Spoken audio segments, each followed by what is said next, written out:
Week 2 has come and gone, and it did not disappoint. A lot happened. Teams you wouldn't expect to get swept did, and teams that you thought maybe would disappoint did not. Ian, Pacman, what's good, guys? Unfortunately for you, Ian, your team did disappoint. How are you doing? How are you feeling after that week? What team, Katie? No, I'm just kidding. Yeah, it was bad for the Thieves. I don't know. Something needs to happen. Something needs to happen with them. But we can talk about that in the actual show. John, give me a very quick thought. How are you feeling about what we saw? There was a lot of upsets, a lot of shock results. To me, I saw a lot of good competition, a lot of parity around the league, and I'm just kind of sad because this is probably going to be Ian's last time on the show with us. He's got to get called up.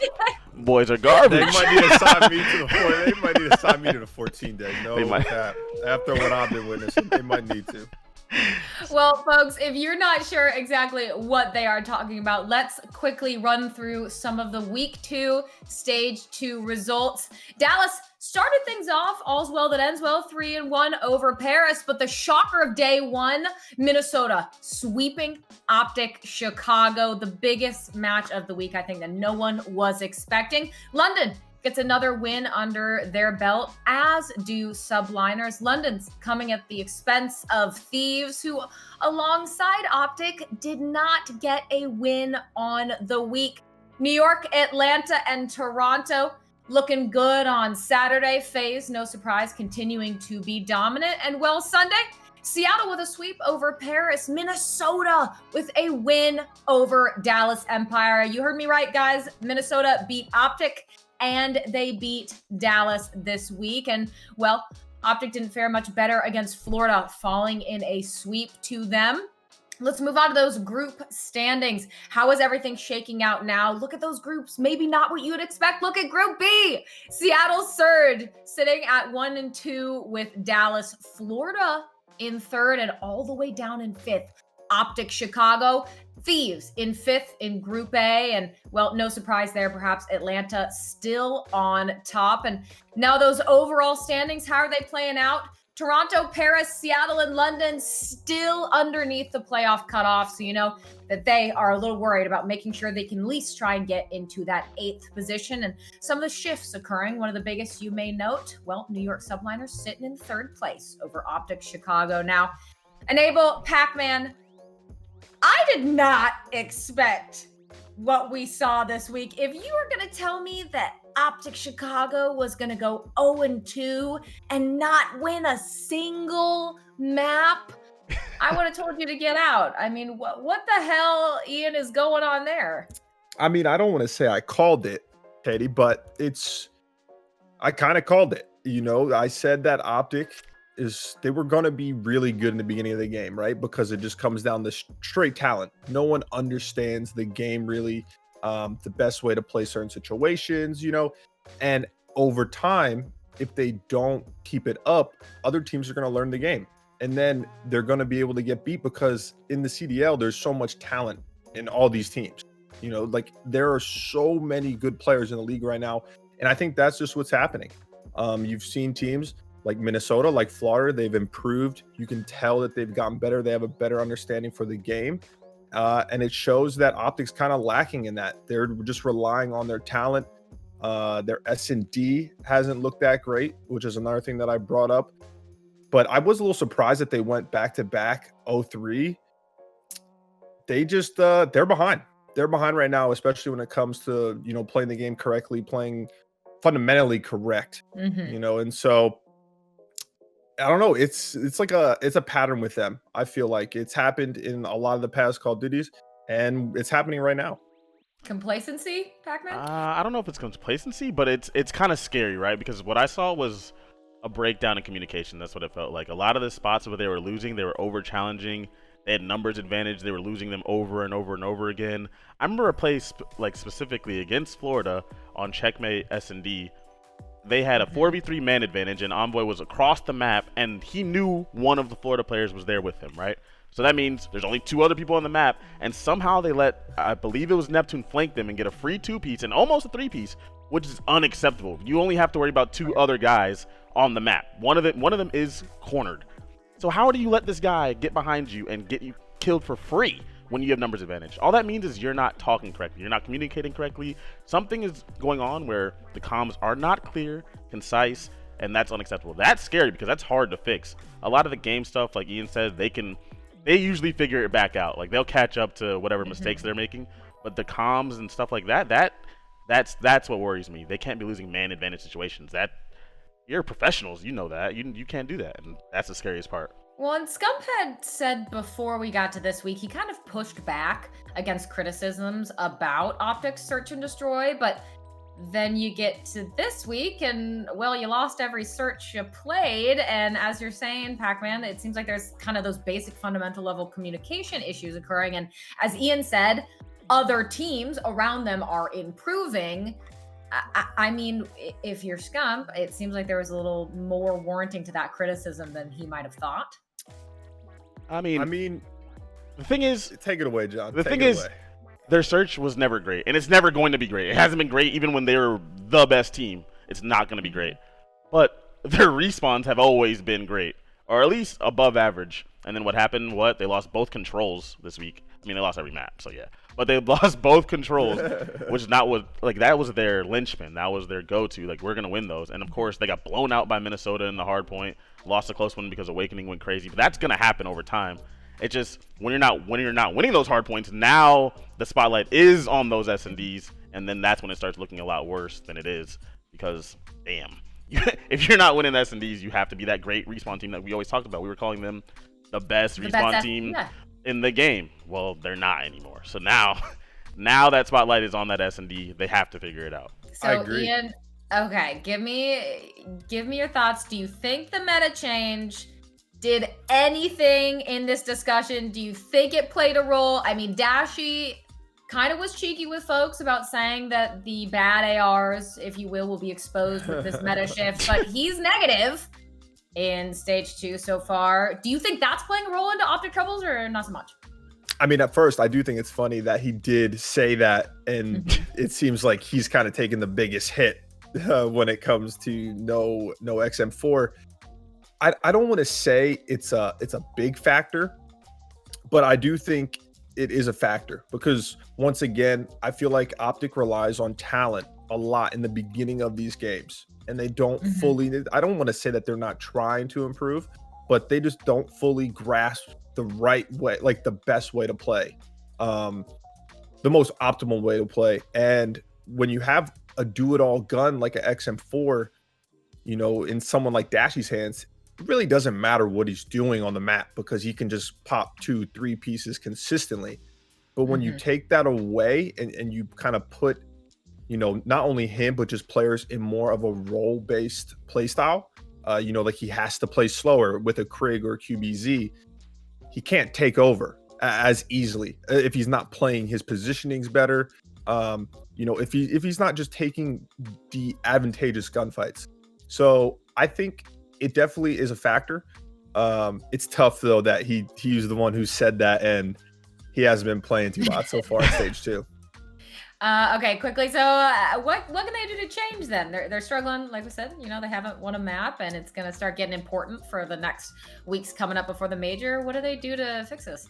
I mean, I think, don't quote me, but I'm pretty sure they're a second set scrim team. They don't wake up for the morning one. They just this week they got to get up and play all 3 sets of scrims and just iron out those little details. At least get back to being a top respawn team.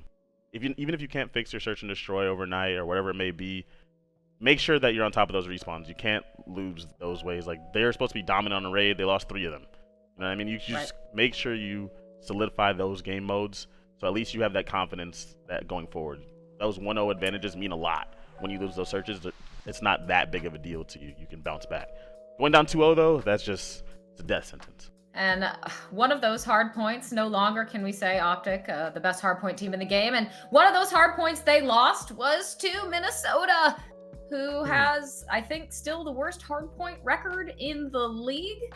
And, well, they won thanks in part to Standy, the rookie, doing his debut with Minnesota in phenomenal fashion with, again, wins over OpTic and Dallas for the week. So when you look at Minnesota, when you look at Standy, Pacman, I think I saw something about a stat that Standy had maybe the best ever rookie debut that we've seen in CDL. So Minnesota, Standy, what's your take on that? Well, I mean, he played amazing. Let's start with that. The best rookie debut is that like over the first match they did 3-0 OpTic and they beat them. They beat them down. I believe they 100-point clubbed them in the hard point, so I guess that'll skew a little bit. But he was frying. Don't let me take. I think they 85-point clubbed them. Okay, yeah. Don't let me take away from his impact on their team and what it meant. It was great. That was an amazing performance. I feel like Priesta played a lot better. He looked more comfortable. Accuracy played great this whole weekend. Like, Attach kept doing what Attach does. I think his impact on the team is just understated just because he looked to be super aggressive, and they needed that. They needed that super aggressive player who was supposed to be Priesta, but Priesta wasn't playing it correctly, or the team wasn't on the same page. Now with him, it looks like it's flowing more correctly, and it just looks good. It looks really good, and honestly, he was a lot better than I thought he was going to be, but people were saying that he was the best challenger sub, and I mean, he proved it. He's playing really well. Yeah, I mean, just to add on top of that too is I love what they did with not only making a team change, because obviously we all know that it was their pacing that was a problem, especially for Priesta. But not only did they bring in an aggressive sub who, I mean, from what I've seen so far, it's been unbelievable for them, but they moved Priesta to the flex, so that essentially slowed him down a little bit. Yeah. Because obviously you have Standy and Attach as the subs, but that makes their pacing on par with one another. So now they're just like, when I've been watching, they've been smooth across the board, besides accuracy, but he's always going to be a little slower. And you can tell in their gameplay, their teamwork, everything looks like it's on point. And Minnesota is finally starting to be that team that I thought they were going to be in the beginning of the year, but a dark horse to be a contender, you know, for the rest of the season. Right. Looks really good. And this is the second year in a row where a team with accuracy on it had to pick up someone that upped the pace of the rest of the team. They did it last year with the subliners when they picked up Mac, and now that he's on this team, they pick up Standy, and you're getting that team that flows well together. I believe when he was on his best team with you on TK, with Kenny and you guys, he needs those guys that are faster paced in front of him so that his style works, and then it becomes extremely effective. It's not effective if everyone is playing at this turtle pace, basically.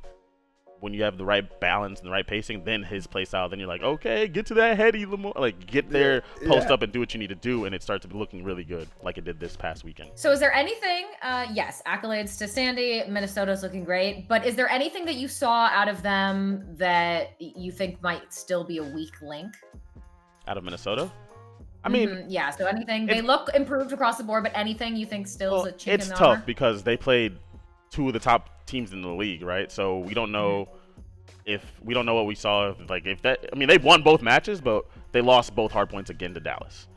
So they won one of the 3 hard points they played, but they played OpTic in Dallas. So I think that we have to give it more time before we really break it down and see how much they have improved in that mode in particular. Because in the other ones, they were fine before. Yeah, I mean, it's, for me, we don't know if OpTic is going through a slump, Katie.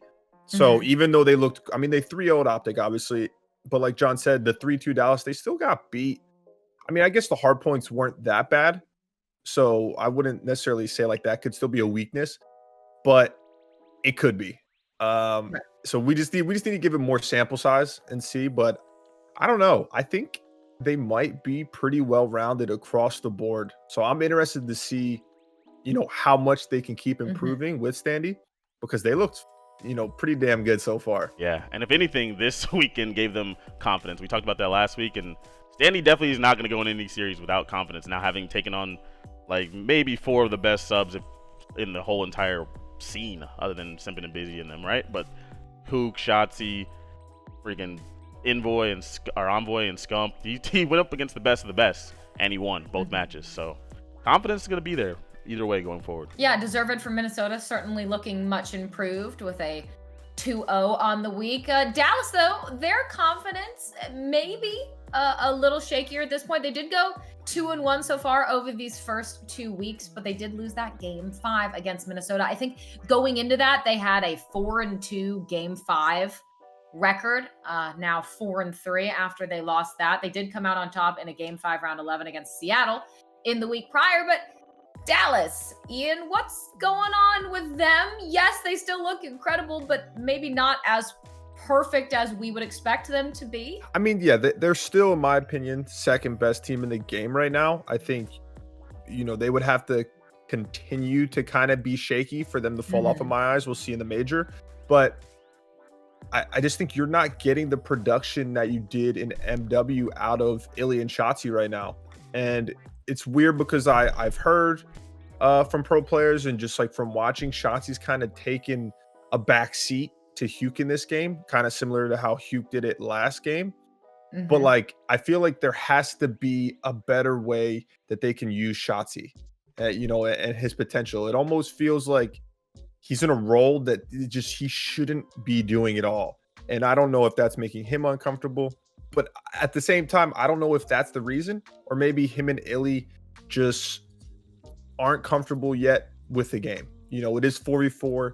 It's going to be slower. It's not going to be as chaotic as 5v5, but I think those two need to get back to what they were doing last year. And then they'll be okay. Obviously, they'll be dominant, but it's I think that is like the main reason why they aren't as consistently good as we've seen in the past. I think the slower comment that you made is what I was going to touch on. I feel like every single time you see someone that either switches to a sub or whatever it may be, they comment on it. They go, the game is so much slower in matches than in scrims and whatever it may be. Last year was an extremely chaotic game. Like it was wild, and they thrive in that situation. If you remember at the very beginning of Modern Warfare, of competitive Modern Warfare, at least in tournaments, Shotzi wasn't playing well. He had like he had like 0.6 at the opening weekend. He was getting pretty much deuced on. It might take him a little bit of time to grow into that player that becomes the best. Because I know let's take his days in Halo. In the beginning of that Halo title, there was a different dynasty, and I never even heard of Shotzi, right? But then later in the title, Shotzi was the best player. He might just take time to learn the game and learn how to manipulate everyone else in all the situations. Because when he becomes that guy, he's obviously incredible. It just might take him a little bit of time. Hook isn't playing the same level of Hook as he was in Stage 1 either. In Stage 1, he was the best player, at least statistically. Yeah. He was the best player. So he is also not doing what he needs to do, but he's still incredible. And we're still talking about the second best team in the game. They're just little things that they need to fix, and they should be better at search and destroy than they are. They lost both of them again to Minnesota. That worries me more than, I guess, the series being close overall in general. Like, I expect this team to be one of the top 3-4 search teams in the league, and they just need to step back up in that mode. So then you have someone like Illy, right? Ian, Illy is known for S&D. You'll see him in a lot of those tournaments outside of CDL competing. And he's just looked kind of so far in search, what Pacman said. And Hook looks kind of Granted, it's Hook, so his is considerably better than other people's. But in their search, is there anything that you've noticed that you're like, is it a pacing issue thing? Maybe with Minnesota? What's kind of going on for them, if anything has stood out for you that they can tighten up? I think the biggest thing for me is that it looks like they're stuck in the 5v5 S&D gameplay, where they try to make it chaotic, right? They try to force the issue on you in different ways by being aggressive or, late flanking, but they're not doing it methodical. At least that's what it looks like to me. Whereas when you play a team like Minnesota and the players on their team, they're going to be very structured, especially with someone like Accuracy, right? They need to slow it down and really think things through, I think, instead of just trying to I'm going to go, get this timing. Because that's what it seems like. And in MW, you could do that because it was 5v5. There was a lot more opportunity to kind of have that opening and take a chance. And you could still do it in Cold War, but it really needs to make sense. You can't just oh, fuck it, wing it and see what happens. So I think they actually just need to maybe slow it down and actually have some more strategy involved behind it. But I don't know. Yeah, it's weird because you would think that they would be consistently one of the best S&D teams, and it has looked a little shaky lately. Yeah, we'll have to see what Dallas can do, if they can tighten things up. I'm sure they can. They're not champs from last season without reason. Unfortunately, though, let's talk about Thieves. And Ian, that we're gonna have to come to you first because Thieves are ass. They did not win a single game this week, and it didn't look like they put up much of a fight either. Ian, they brought in Venom, and it's not going well. I know. It's. I was hoping Venom would just come in, kind of like Paul X did for London, and just change the whole environment. They didn't look good. I don't even know if I can say there was any areas that they improved on, and it sucks because they're my guys, so I want to see them do well. But I think at this point you have to look at the other three now. You have to look at Austin, at Tej, and Ken. They were a part of OpTic last year that wasn't good. They were the core three, and now it's happening again. So I don't know. Maybe they need to make another team change. Maybe they need to try and make a team change. But it comes down on them. And I don't know if it's a practice issue, if it's a dedication issue. It could be a whole bunch of things. But they don't look good right now, and they need to make improvements fast. Because it's clear that this Venom movement isn't gonna just necessarily transform them into a contender. I think they're gonna have to do like a blockbuster deal or something, and just get new players on the team. At least in some aspect, they need to change one of the other three players. They need to change the core. The core doesn't work. Like at first, I thought, okay, MW online, blah blah blah. There's a lot of excuses that you can make, right? But now they're all in Texas. 4v4 game, a more structured game. It doesn't work. You switch out Temp, who wasn't playing bad, clearly. This has nothing to do with Venom. I'm not even sure Venom had a clear shot. I don't know what his stats were over the weekend, but I'm sure they weren't great. But that's not on him. You know what I mean? He just came into a core that doesn't work well together. They just don't. So you need to figure out a way to, like Ian said, at least get rid of one of them. If it was me, I would try to do more. I don't even know what their stock is like anymore around the league. Before, you could have done whatever with these guys and could have almost got whatever back. Now it's like, do we really like? I think they have. I think you their think stock is. Do you think individually all their stock is still the same? Because I would say no. I don't think it's the same, but I think it's good. All three of their stocks, right? I don't know which way.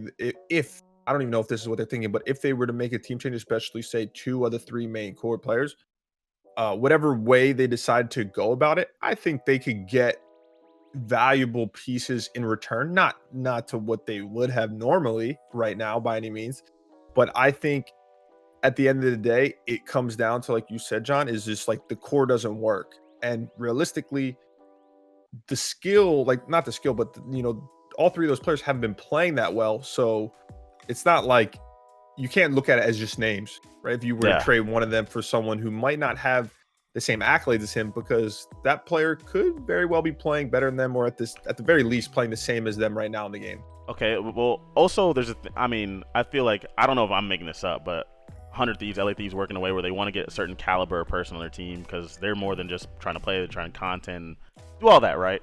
Do you trade someone, let's say Slasher. Slasher's the biggest name. Slasher's the most highly decorated player. He's the leader. Okay, Slasher. Do I trade him for Big Wake?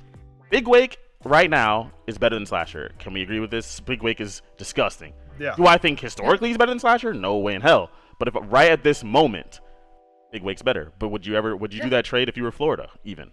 You don't give up. No. I don't know if I would do it if I was Florida, but if I was LA Thieves, I'd shoot.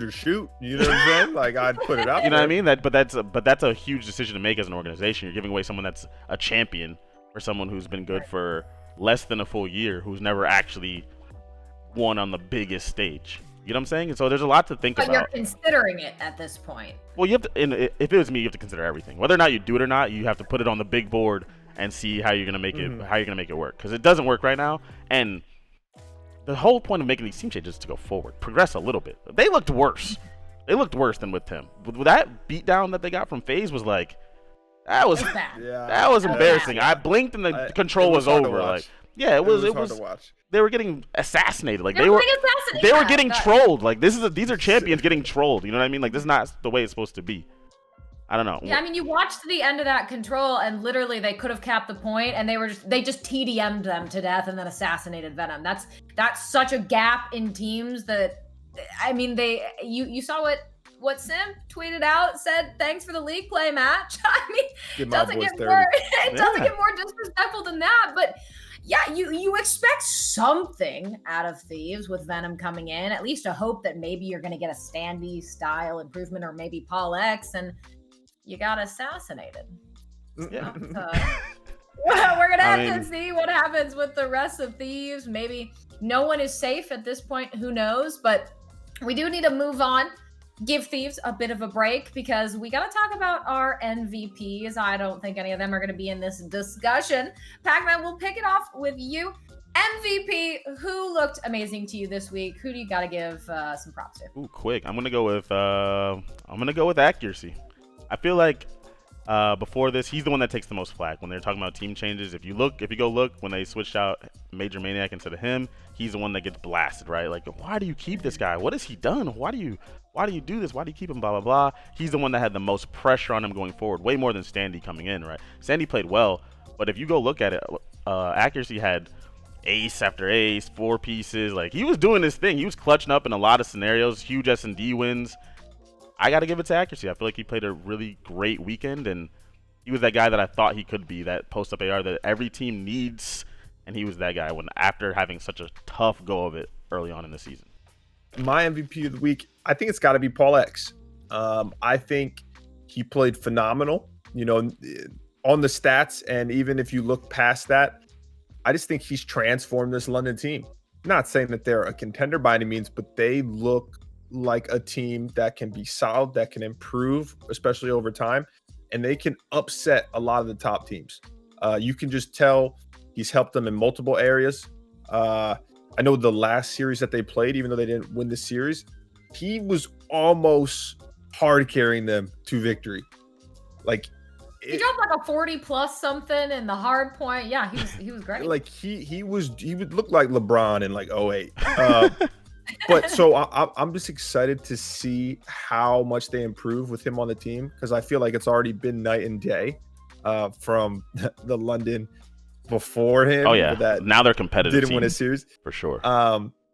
So it has to be him. I think he's transformed the team. He looks really good so far, and I just want to see how good he can get, if he can get up to that superstar level in his first year in the CDL. We'll have to see, but 2 ARs coming out on top as MVPs, accuracy and Paul X. But moment of the week, maybe they're involved in these, maybe they're not. Ian, I'll stick with you. So you said Paul X, but what's your moment of the week? Moment of the week, it's got to be the FaZe versus LA Thieves map 3, where the end of the control, where was it Venom that got assassinated? Venom got assassinated, yeah.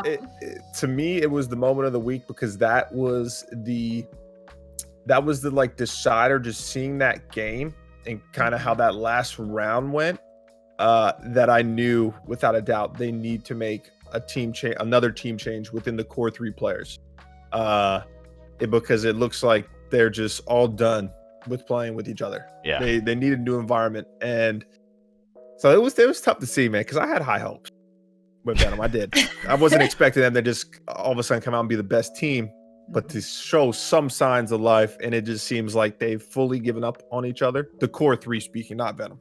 He's kind of just put in this situation, and it told me something needs to happen quick. Pacman, what's your moment? Sucks to say. They need some 14 day. They need some of the 14 day.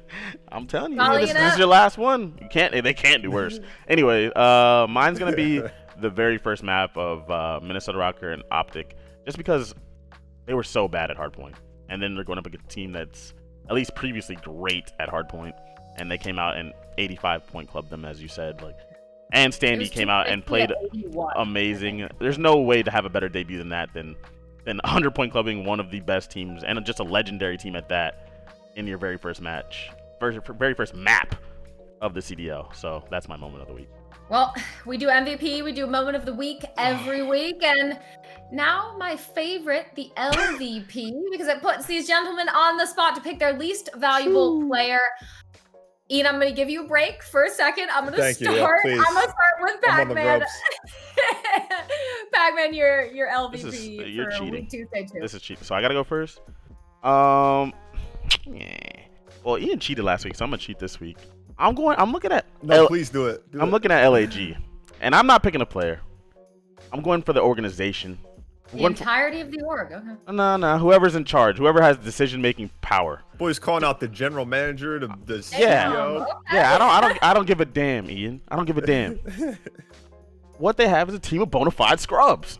I'm playing. I'm kidding. No, they don't. But what they have is a team that I'm going to their matches and they lose and we don't even talk about it because we expect it. What are you doing? Figure it out. Do something, even if it's a bad move. At this point, do something. London Royal Ravens, they were terrible. Now, at least they're competitive. They might win their matches. You actually tune in to watch. When LAG plays, who cares? They lost 3-2 to Toronto. We're like, all right, cool. They lost to whoever 3-1. They just suck. They're just not a good team. And I like everyone on the team. They can get mad at me. I really don't care. It's the organization needs to do something with someone. I don't even know who. I'm not calling for any player to get dropped. Do something. Somewhere. Anywhere. Try. A little bit. Pick up West R for all I care. Do something. Pick up Nato. Do something. Try something. How long are you going to go and just suck? Anyways. It's what you said. The potential is limited. It's limited. And it's showing. Who else's potential do you think is limited? Who's your LVP? My LVP. This one sucks too because it's my guy. It's my guy Bruce. But it has to be Dashy. It has to be. So, I mean, look. You guys have heard. He said the whole, the XM4 GA, like that gun was making bad ARs look good. That came out of his mouth.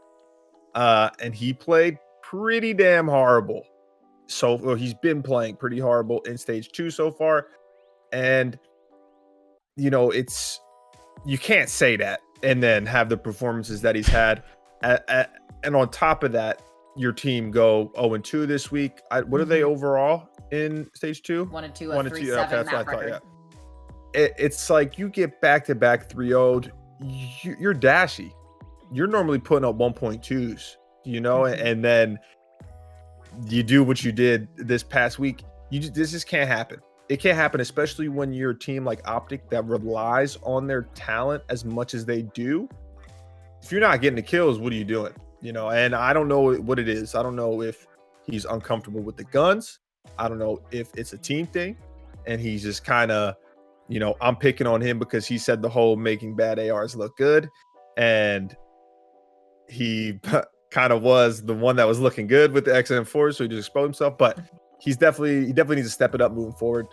I do think he will, though. I think he'll get the hang of it. Yeah, I mean, Dashy, extremely talented. We certainly know he can do it, but maybe keep the cocky tweets to yourself, Dashy, before we actually see how everyone performs with a meta shift. And I'm sure we'll see a little something out of him sooner rather than later. But certainly, I think one of the most surprising weeks that we've seen, Pacman. Why do we wait? Katie always throws us under the bus. Okay. You know this, Ian? Why do we let her get away without giving an LVP? Right? Why do we always have people coming at us? Why don't they ever go at Katie? You know what I mean? Katie, who is your LVP of the week? Ooh, all right. My LVP of the week. She's picking an LA Thieves player. That's an easy I mean, how can you not, though?